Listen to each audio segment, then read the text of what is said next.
साथियों का नारा लगाकर उनका स्वागत करिए। आप लोग नारा लगाइए ताकि ये मालूम हो जाए कि उन जितने युवा भाई समर्थन मेरी आवाज सुन रहे हो, इतनी जोर से नारा लगाओ कि आजाद बूंदे, अरे कोई नहीं है टक्कर में, अरे कोई नहीं है टक्कर में। राहुल गांधी प्रियंका गांधी, राहुल गांधी अन्नू टंडन, राहुल गांधी अन्नू टंडन,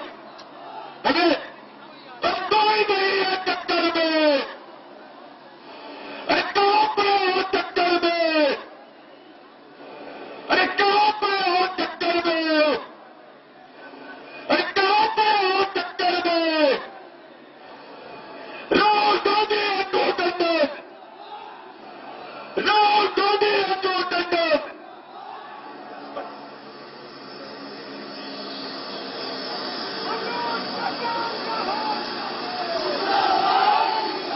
अन्ना अन्नू टंडन राहुल गांधी, अन्नू टंडन राहुल गांधी, राहुल गांधी प्रियंका गांधी, राहुल गांधी प्रियंका गांधी।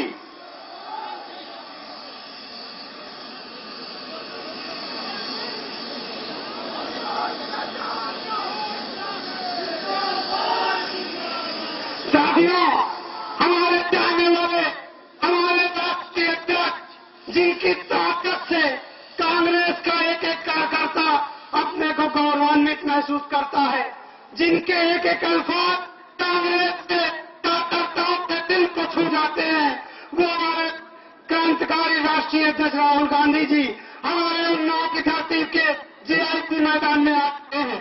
साथियों, हमारा आपका एक वादा था कि राहुल जी का स्वागत उन्नाव की परंपरागत तरीके से किया जाएगा।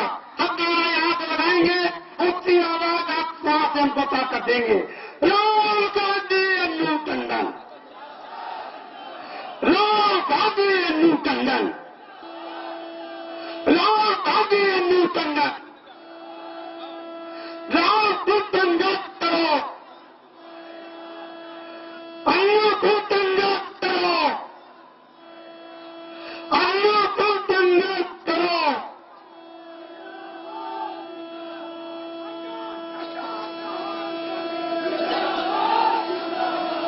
राहुल गांधी अन्नू टंडन।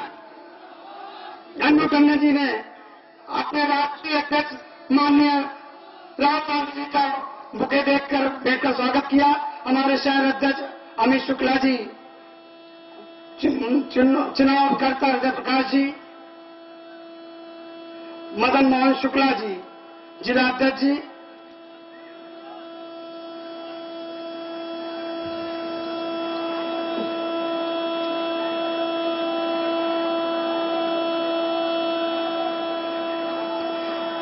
लोगों से परिचय बातचीत करते हुए राहुल जी यहां पर धीरे धीरे मंच की ओर आते हुए, साथियों, जिस नेता का हमको इंतजार था,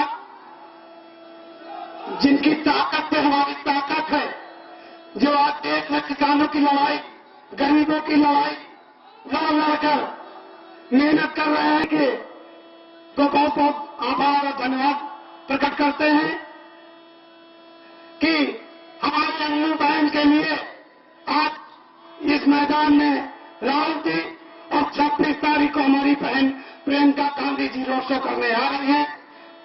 बिल्कुल जरूर ये संदेश उन्नाव के लोगों ने भेज दिया है कि राहुल जी, अगर आपने अन्नू जी के ऊपर विश्वास किया है, आपने पार्टी का कैंडिडेट घोषित किया है, तो आप उन्नाव के लोग अब अपनी बहन को, उन्नाव के बच्चे अपनी बुआ को और उन्नाव के बुजुर्ग अपनी बिटिया को आपकी ताकत के लिए, आपके पीछे चलने के लिए दिल्ली की संसद में जरूर भेजेंगे।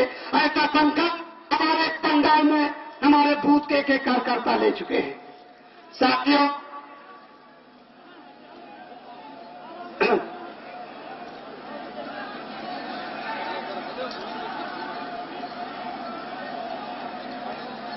आप लोग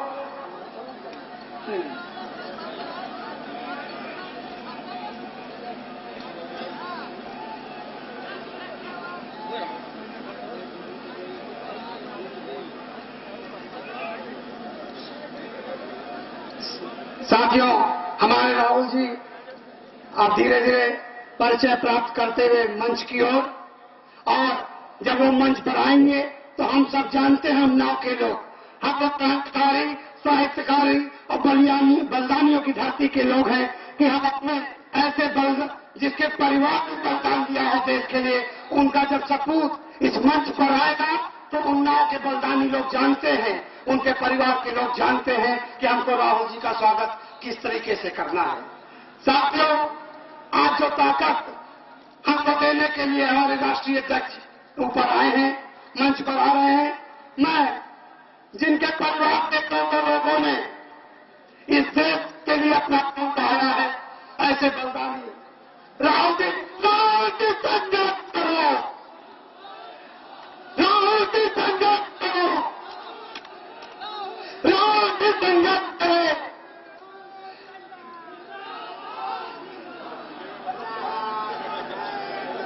राहुल गांधी जिंदाबाद, राहुल गांधी जिंदाबाद।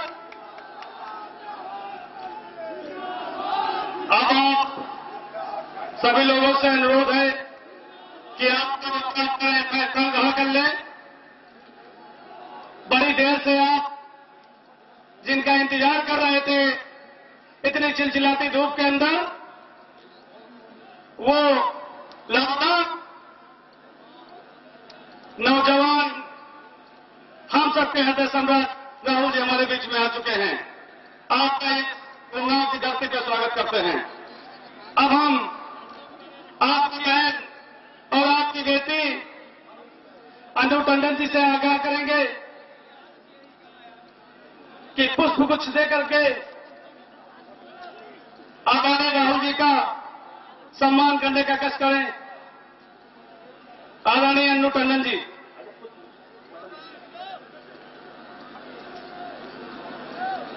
अनु टंडन जी से निवेदन है कि पुष्प गुच्छ भेंटकर हमारे युवा नेता का स्वागत करें।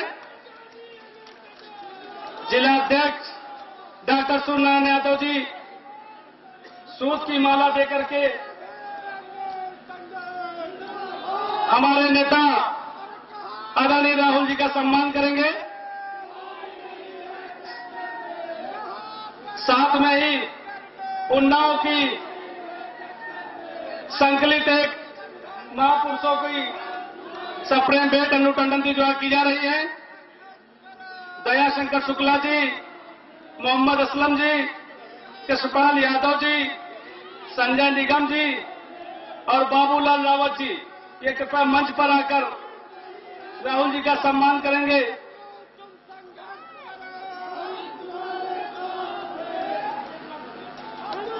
दयाशंकर शुक्ला जी,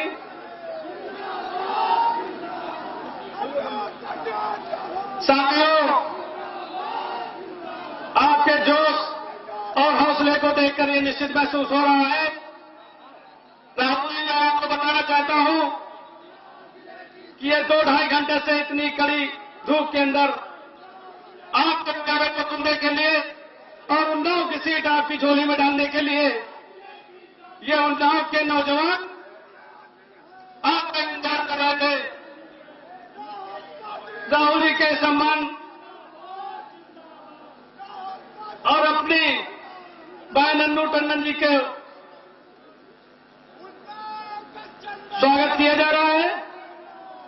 राहुल गांधी जिंदाबाद,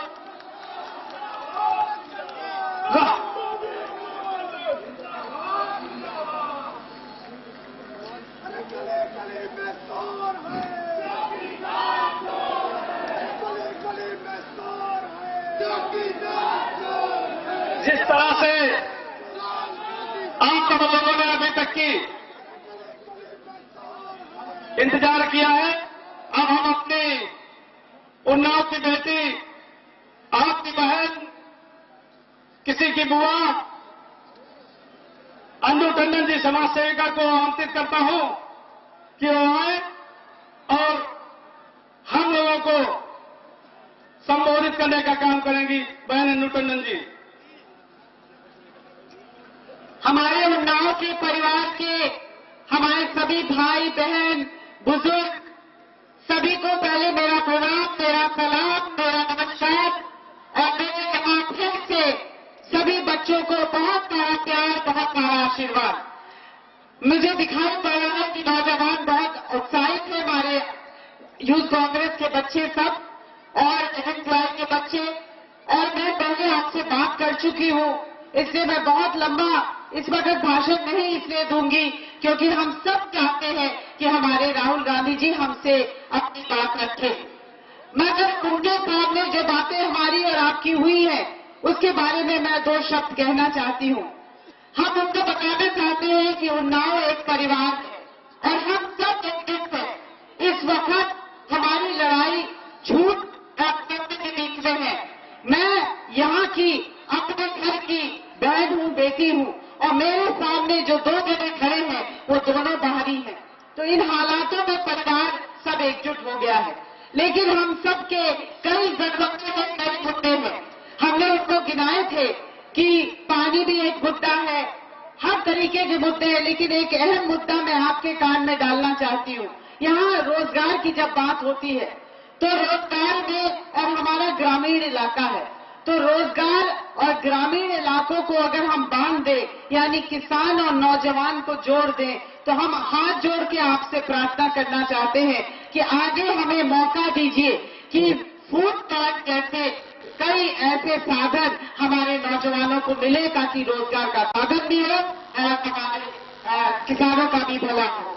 सिंचाई के मुद्दे भी हैं, कई मुद्दे हैं ऐसे, लेकिन उन मुद्दों को नहीं गिनाना चाहती क्योंकि जैसा सब जानते हैं यहाँ हर एक मुद्दा अहम है, लेकिन बच्चों को अगर रोजगार मिल जाए तो उससे कुछ नहीं हो सकता।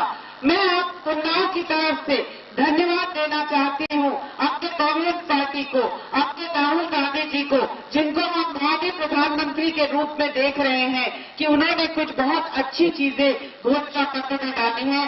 कुछ उन्नाव में ऐसे आपने उन्नाव के मुताबिक कोई चीजें डाली हैं जिससे पढ़कर हमें बहुत सुकून मिला। पहला है आपने जो किसान के लिए बजट अलग रखा है, ये एक बहुत अहम जरूरत थी। दूसरा, आपने नौकरियों के लिए जो कहा कि 24 लाख नौकरियां जो रिक्त स्थान पड़े हैं सरकारी, उनको पहले भरा जाएगा 1 साल के अंदर, वो हमारे मन मुताबिक है। साथ में हमारे उन्नाव में मनरेगा बहुत ही सही तरीके से चल रहा था और मनरेगा का पैसा बहुत लोगों को लाभ मिल रहा था, जो कि इन 5 सालों में बंद कर दिया गया। आपने जो 100 दिन का रोजगार 150 दिन का कर दिया है, उससे बहुत लोग गांव में उत्साहित हैं। और सबसे ज्यादा बड़ा जो हम लोगों को खुशी हुई है, खासकर हम महिलाओं को खुशी हुई है कि जो गरीब से गरीब महिलाएं हैं, जिनको परिवार में जिनको 2 वक्त की रोटी भी नहीं मिल पाती, नसीब हो पाती है, ऐसे 5 करोड़ गरीब परिवार इस देश में चिन्हित होंगे और जिनको महीने के 6,000 रुपए यानी साल के 72,000 रुपए जो दिए जाएंगे महिलाओं के खाते में, ये सबसे बड़ा एक मुद्दा है जिसकी खुशी मैं चाहती हूँ कि आप राहुल गांधी जी को बताकर तालियों की गड़गड़ाहट से धन्यवाद दे दें हमारी तरफ से। बहुत खुश हूं मैं उस घोषणा पत्र को पढ़कर और मुझे गर्व होता है कि मैं कांग्रेस पार्टी के एक सदस्य हूं, कांग्रेस पार्टी के एक कार्यकर्ता हूं और कांग्रेस पार्टी के ही द्वारा प्रत्याशी चुनी गई। और आप लोगों की दया, आप लोगों का सहयोग, आप लोगों का आशीर्वाद, आप लोगों की मेहनत से मैं आपकी प्रतिनिधि बनकर भी राहुल जी के साथ काम करने भेजी जाऊंगी। यही प्रार्थना के साथ मैं अपनी बात खत्म करती हूं और राहुल जी को बहुत बहुत धन्यवाद देती हूं। जय हिंद, जय भारत, जय कांग्रेस। अब हम आमंत्रित करते हैं हमारे बलिदानी परिवार के लाडले नौजवानों की आवाज, किसानों की आवाज और हम सबके संघर्षशील युवा नेता आदरणीय राहुल गांधी जी को वो आए और हम लोगों को उत्साहवर्धन करने का कष्ट करें। आदरणीय राहुल गांधी जी।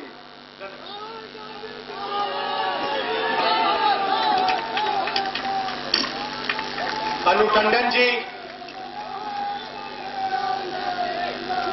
नमस्कार।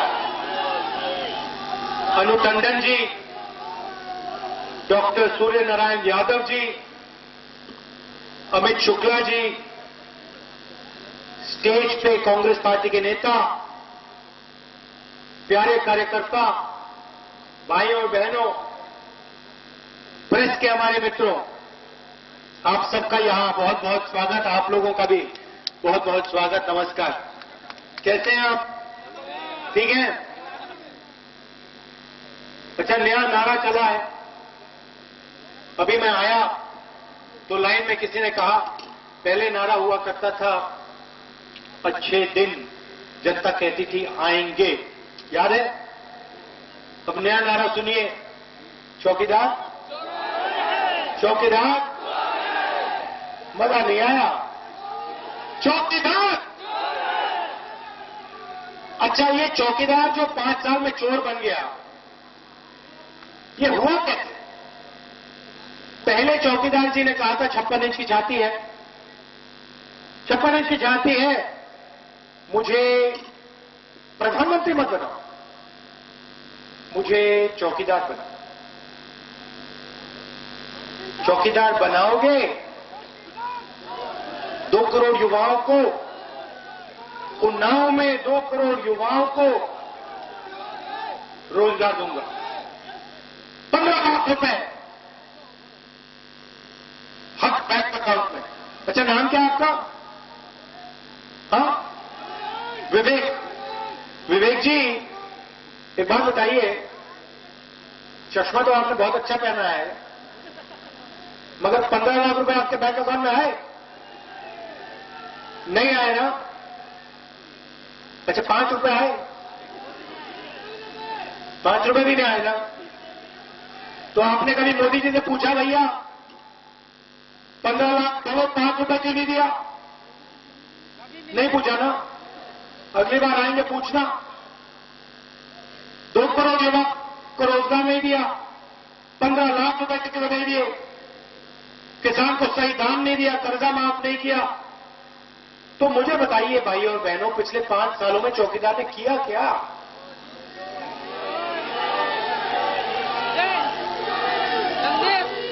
अब मैंने सोचा कि चौकीदार ने हिंदुस्तान की प्यारी जनता को धोखा दिया, 15 लाख रुपए देने की बात की, और लोगों के दिल में ये बात उठी थी कि शायद ऐसा भी दिन आएगा जब हमारी सरकार हमारे बैंक अकाउंट में पैसा डालेगी। आग तो जगी थी। कुछ ही दिन बाद बीजेपी के लोगों ने कहा कि नहीं, ये तो जुमला था। तो 5 महीने पहले मैंने कांग्रेस पार्टी के इकोनॉमिस्ट को, थिंक टैंक वालों को बुलाया, कहा भैया बैठिए जरा। उनसे मैंने एक सवाल पूछा। मैंने उनसे पूछा, देखिए, मैं अगर हिंदुस्तान के सबसे गरीब लोगों को डायरेक्ट बैंक अकाउंट में पैसा डालना चाहता हूं, तो बिना अर्थव्यवस्था को नुकसान पहुंचाए कितना पैसा डाला जा सकता है? वो कहते हैं आपने कैसी बात कर दी, ऐसा तो किसी भी सरकार ने नहीं किया। मैंने कहा मुझे कुछ लेना देना नहीं है, किसी ने किया हो ना किया हो अलग बात है, मैं समझना चाहता हूं कितना पैसा, कितने रुपए हिंदुस्तान के गरीब लोगों के बैंक अकाउंट में हिंदुस्तान की सरकार डाल सकती है। मुझे कहते हैं आप जानते हो कितने लोग, कितने गरीब लोग हैं हिंदुस्तान में? मैंने पूछा बताओ कितने हैं? कहते हैं 25 करोड़ लोग हैं, 5 करोड़ परिवार। मैंने कहा बढ़िया, तो मैं 25 करोड़ लोगों को देना चाहता हूं, 5 करोड़ बैंक अकाउंट में मैं डालना चाहता हूं। अब आप मेरे साथ लंबी बहस मत करो, उनसे कहा मैंने, अब आप लंबी बहस मत करो, मुझे नंबर चाहिए। चौकीदार ने 15 लाख का नंबर दिया था, मुझे सच्चा नंबर चाहिए। एक नंबर, 5 करोड़ बैंक अकाउंट में मैं पैसा डालना चाहता हूं, मुझे आप नंबर दो। लंबा भाषण नहीं, मन की बात नहीं, स्पीच नहीं, नंबर। एक शब्द हिंदुस्तान की अर्थव्यवस्था नष्ट नहीं करनी। जाइए, जितना एनालिसिस करना है कर लीजिए, जिससे पूछना है पूछ लीजिए, वापस आइए तो नंबर लेके आइए। कुछ ही दिन पहले वापस आते हैं, चिदम्बरम जी आते हैं, कागज पे उन्होंने नंबर लिखा 72,000। मैंने कहा एक सेकंड, 72,000 कितने समय में? 72,000 5 साल में, 10 साल में, 15 साल में? 72,000 कितने लोगों को? मुझे कहते हैं राहुल जी 72,000 एक साल में 5 करोड़ लोगों को।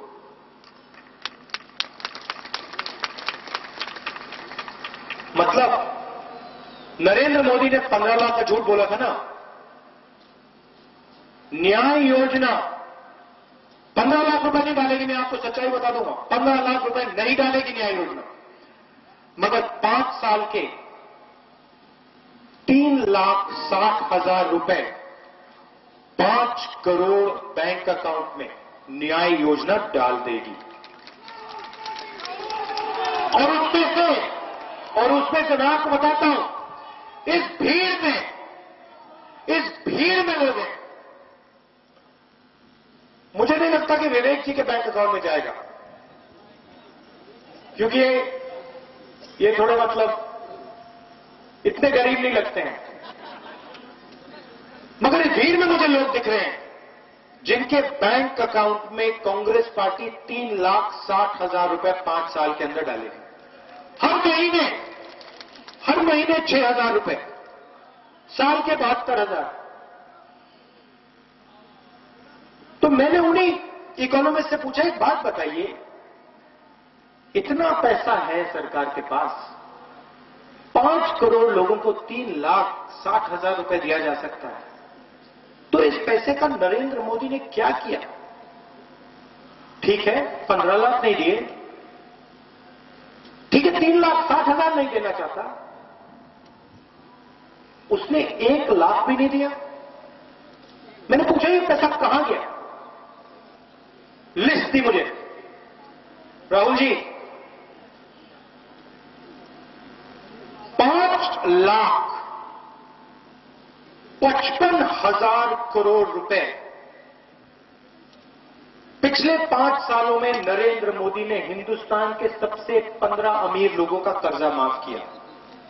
राहुल जी, नहीं खत्म करने दो। राहुल जी, अनिल अंबानी को 45,000 करोड़ रुपए, नीरव मोदी 33,000 करोड़ रुपए, मतलब नीरव मोदी को साल का मनरेगा का पैसा, अनिल अंबानी को मनरेगा से ज्यादा पैसा, मेहुल चौकसी 35,000 करोड़ रुपए, विजय माल्या 10,000 करोड़ रुपए। लिस्ट बनाई, लाखों करोड़ रुपए आपका पैसा इस चौकीदार ने इन चोरों को दिया है। आज आप उसके भाषण सुनिए, चौकीदार के भाषण सुनिए। पहले कहते थे 2 करोड़ युवाओं को रोजगार दूंगा, 15 लाख रुपए बैंक अकाउंट में डालूंगा, सही दाम मिलेगा, कर्जा माफ होगा। आज इनके भाषण सुनिए, रोजगार की बात करते हैं नरेंद्र मोदी, रोजगार के बारे में एक शब्द नहीं बोलते, किसानों को सही दाम देने की बात करते हैं, कर्जा माफी की बात करते हैं। क्या हो गया भैया? आपने देखा होगा, आजकल देखना, टीवी पे आएगा देखना, आजकल नरेंद्र मोदी जी के सामने 2 शीशे लगते हैं, आईने लगते हैं, देखे आपने? देखे ना, टेलीप्रॉम्प्टर वाले। कंट्रोलर उनसे कहता है मोदी जी आज ये कहना है, उस पर लिखा आता है, मोदी जी कहते हैं, कंट्रोलर ने कहा है भ्रष्टाचार की बात मत करना, राहुल गांधी राफेल की बात करेगा।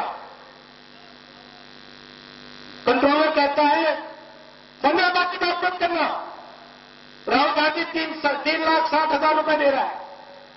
किसानों के कर्जे की बात मत करना, उधर कांग्रेस पार्टी ने मध्य प्रदेश, राजस्थान, छत्तीसगढ़ में कर्जा माफ कर दिया है। मोदी जी ध्यान से बोलिए। आप किसानों की बात नहीं कर सकते, आप छोटे दुकानदारों की बात नहीं कर सकते क्योंकि आपने नोटबंदी की। आप युवाओं की बात नहीं कर सकते क्योंकि आपने युवाओं को रोजगार नहीं दिया। मोदी जी ध्यान से बोलिए। और मोदी जी न किसान की बात करेंगे,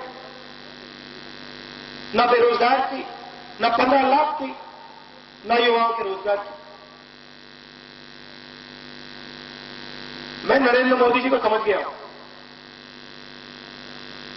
समझ गया हूं। एक दिन पार्लियामेंट हाउस में मैंने भाषण किया राफेल पे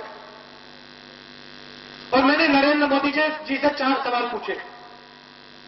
नरेंद्र मोदी जी, आपने अनिल अंबानी को 30,000 करोड़ रुपए क्यों दिया? उसने हवाई जहाज कभी नहीं बनाया। एक चेहल 70 साल में हिंदुस्तान के एयरपोर्ट के लिए हवाई जहाज बना दी। आपने एयरटेल से कॉन्ट्रैक्ट क्यों छीना? आपने फ्रांस के राष्ट्रपति को क्यों बोला कि हवाई जहाज को 536 करोड़ रुपए के लिए नहीं खरीदा जाना चाहिए, 1600 करोड़ रुपए के लिए केवल खरीदा जाना चाहिए? आपने फ्रांस के राष्ट्रपति को क्यों बोला कि अनिल अंबानी को वो कॉन्ट्रैक्ट दे? 4 सवाल 1.5 घंटा बोले प्रधानमंत्री जी। उस दिन टेलीप्रॉम्प्टर नहीं था। भाई और बहनों, 1.5 घंटा का भाषण, 4 सवालों को जवाब नहीं दिया। पूरे हिंदुस्तान ने देखा।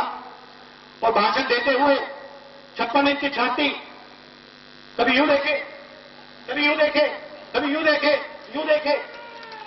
आपके आंख नहीं मिला पाया चौकीदार, मेरे आंख से नहीं, मैं अपनी आंख की बात नहीं कर रहा हूं। हिंदुस्तान के युवाओं के आंख में आंख चौकीदार नहीं मिला पाया क्योंकि चौकीदार ये है सच्चाई। और आज वही चौकीदार, वही चौकीदार टेलीप्रॉम्प्टर पे अपनी स्पीच पढ़ता है। कंट्रोलर पीछे से कहता है, मोदी जी आज हमें रोजगार की बात नहीं करनी। मोदी जी आज किसानों की बात गलती से भी मत कर देना। मोदी जी बेरोजगार युवाओं की बात मत करना गलती से। मोदी जी ध्यान से बोलना। हिंदुस्तान जाग गया है, हिंदुस्तान समझ गया है कि चौकीदार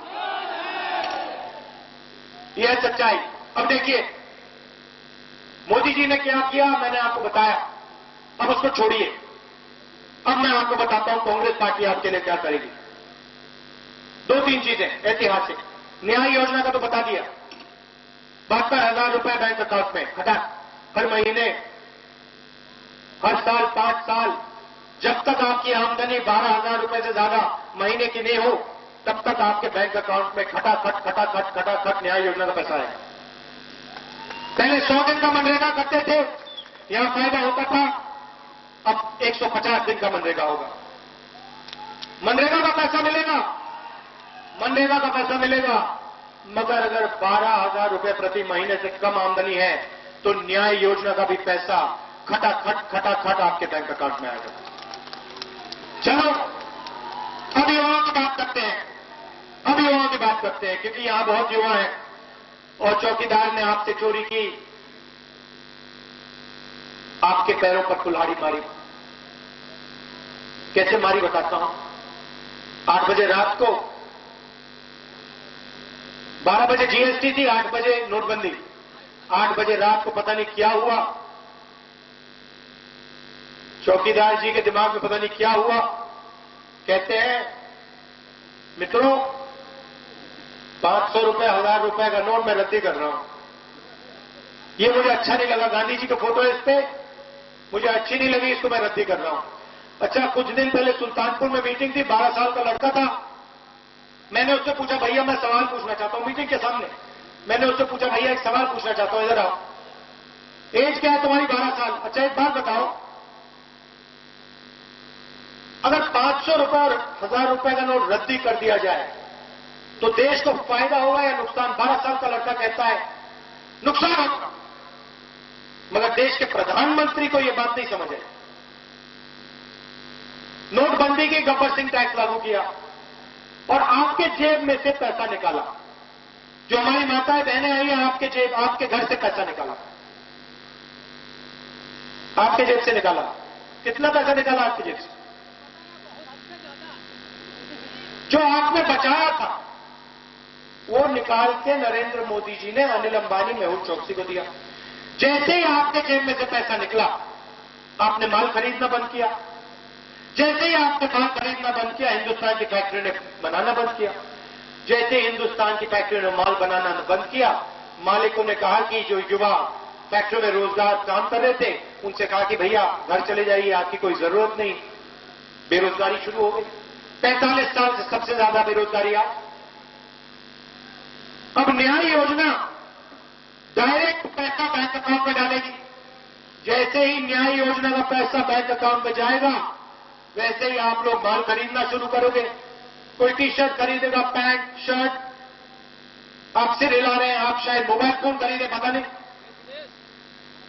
और जैसे ही आप खरीदोगे, हिंदुस्तान की फैक्ट्रियां माल बनाना शुरू करेंगी। जैसे ही माल बनाना शुरू करेंगी, हिंदुस्तान के फैक्ट्री अपने दरवाजे युवाओं के लिए खोलेंगी। कहेंगी भैया रोजगार की जरूरत है, काम करने की जरूरत है, आइए फैक्ट्रियां चालू हो गई है, रोजगार पैदा हो जाएगा। ये है कांग्रेस पार्टी का कमाल, टंडन जी का कमाल। तो न्याय योजना दुकानदारों के जेब में पैसा डालेगी, गरीबों के जेब में पैसा डालेगी और पूरे देश में लाखों करोड़ों युवाओं को रोजगार देगी। एक योजना गरीबों को फायदा करेगी और हिंदुस्तान की अर्थव्यवस्था को जंप स्टार्ट करेगी। जैसे ट्रैक्टर के इंजन में फ्यूल डाला जाता है, गाड़ी में पेट्रोल डाला जाता है, वैसे ही न्याय योजना हिंदुस्तान की अर्थव्यवस्था में पेट्रोल है। और जैसे ही न्याय योजना का पैसा अंदर जाएगा, हम चाबी घुमाएंगे धड़ाक से और यहां लाखों युवाओं को रोजगार मिलेगा। पहला काम, हम यहां नहीं रुकने वाले। देखिए युवाओं ने बहुत कहा है, हम यहां नहीं रुकने वाले, ये शुरुआत है भाइयों और बहनों। दूसरा काम, नरेंद्र मोदी ने 2 करोड़ युवाओं को रोजगार देने की बात, झूठ नहीं बोलूंगा, सच्चाई आपके सामने। 22 लाख युवाओं को 22 लाख सरकारी नौकरियां आज खाली पड़ी। 22 लाख मैंने पता लगाया है, 1 साल के अंदर कांग्रेस पार्टी 22 लाख युवाओं को वो नौकरियां दे देगी, सरकारी नौकरियां। 10 लाख युवाओं को पंचायतों में रोजगार दिया जा सकता है। कांग्रेस पार्टी 10 लाख युवाओं को पंचायतों में रोजगार दे देगी। 2 करोड़ नहीं बोलूंगा भाइयों और बहनों, 22 लाख और 10 लाख बोलूंगा, करके दिखा दूंगा। सच्चाई सुननी है यहां, सच्चाई सुननी है यहां। अच्छा यहां आखिरी बात युवाओं के लिए, यहां का युवा बिजनेस चालू करना चाहता है, खोलना चाहता है, छोटा धंधा चलाना चाहता है, कोई मोबाइल फोन की दुकान, कोई शर्ट पैंट बेचने की दुकान।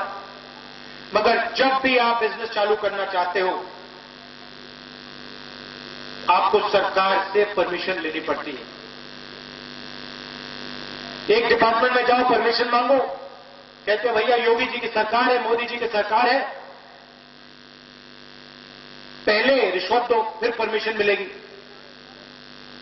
अगले डिपार्टमेंट में जाते हो, वही बात, अच्छा भैया उस डिपार्टमेंट में आपने परमिशन ली, चलो ये दूसरा डिपार्टमेंट है, इसमें रिश्वत दो। 10-15 डिपार्टमेंट में जाना पड़ता है, हर डिपार्टमेंट में रिश्वत देनी पड़ती है। पूरा पैसा पहले ही खत्म हो जाता है, बिजनेस चालू नहीं होता। तो हमने निर्णय लिया है, उत्तर प्रदेश का कोई भी युवा, देश का कोई भी युवा बिजनेस चालू करना चाहता है, आपको किसी से, किसी गवर्नमेंट डिपार्टमेंट से परमिशन लेने की कोई जरूरत नहीं, खत्म। आप 3 साल अपना बिजनेस चलाओ। जब आपका बिजनेस खत्म हो जाएगा, आपके लिए 30-40 लोग काम करेंगे, तब आप जाओ 3 साल बाद सरकार से परमिशन ले लेना। 3 साल के लिए आपको कोई परमिशन लेने की जरूरत नहीं। और अगर आपका बिजनेस नहीं चला, अगर आपका बिजनेस नहीं चला तो कोई परमिशन लेने की जरूरत नहीं। 3 साल बाद आप परमिशन लो। किसानों के लिए 2 चीजें। एक, पहले नेशनल बजट हुआ करता था, किसानों ने हमें कहा देखिए नेशनल बजट होता है, आप किसानों का भी एक बजट बनाइए। किसानों को पहले ही साल की शुरुआत में बता दीजिए उनके लिए क्या किया जाएगा। 2019 में कांग्रेस पार्टी की सरकार आएगी, 2 बजट पेश होंगे, एक नेशनल बजट और दूसरा हिंदुस्तान के किसान का बजट। उसमें एमएसपी कितनी बढ़ाई जाएगी, कर्जा कितना माफ होगा, क्या दाम मिलेगा, कहां फूड प्रोसेसिंग प्लांट लगाए जाएंगे, कहां स्टोरेज फैसिलिटी लगाई जाएगी, पूरा साल की शुरुआत में आपको बता दिया जाएगा। दूध का दूध, पानी का पानी हो जाएगा। हर किसान को पता लग जाएगा कि इस साल हमारी सरकार हमारा कर्जा लिया, वापस नहीं दिया। नीरव मोदी ने 35,000 करोड़ रुपए कर्जा लिया, वापस नहीं दिया जेल के बाहर। अब यहां का किसान 20,000 रुपए अगर बैंक से लेता है और वापस नहीं देता है तो वो जेल के अंदर होता है या बाहर? अंदर। विजय माल्या, अनिल अंबानी बाहर और हमारा प्यारा किसान अंदर। न्याय या अन्याय? अन्याय। 2019 में हमने मैनिफेस्टो में लिख दिया है, हिंदुस्तान का कोई भी किसान, फिर से सुनिए, हिंदुस्तान का कोई भी किसान कर्ज न लौटाने के लिए जेल में नहीं भेजा जा सकेगा। भाइयों और बहनों, हम आपके दिल से डर मिटाना चाहते हैं। नरेंद्र मोदी जी ने पिछले 5 साल अन्याय किया, किसानों से अन्याय किया, युवाओं के साथ अन्याय किया, माताओं बहनों के साथ अन्याय किया। हम आपको न्याय देंगे, न्याय योजना देंगे, युवाओं को रोजगार देंगे और आपके साथ मिलकर हिंदुस्तान और उत्तर प्रदेश को बनाने का काम करेंगे। आप यहां आए, अन्नू जी खड़ी हैं। देखिए, एक काम आपको करना है, बाकी सब ठीक है, मगर अन्नू जी को लोकसभा भेजना है। और मैं ये अन्नू जी के लिए नहीं बोल रहा हूं। मैंने बोला और मैंने सोचा, जैसे मैं बोल रहा था, मैं ये अनु टंडन जी के भले के लिए नहीं बोल रहा हूं, मैं ये आपके भले के लिए बोल रहा हूं। ये अनु टंडन जी जो है, जब भी मुझसे मिलती है उन्नाव की बात करती हैं। उन्नाव में पानी की समस्या, बेरोजगारी की समस्या। देखिए, कांग्रेस पार्टी की सरकार बनेगी, अनु टंडन जी लोकसभा में होंगी और आपका काम होगा, याद रखिए।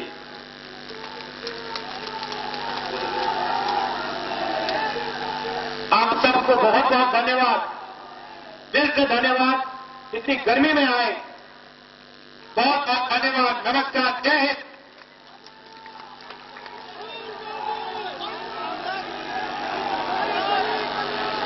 बहुत बहुत धन्यवाद।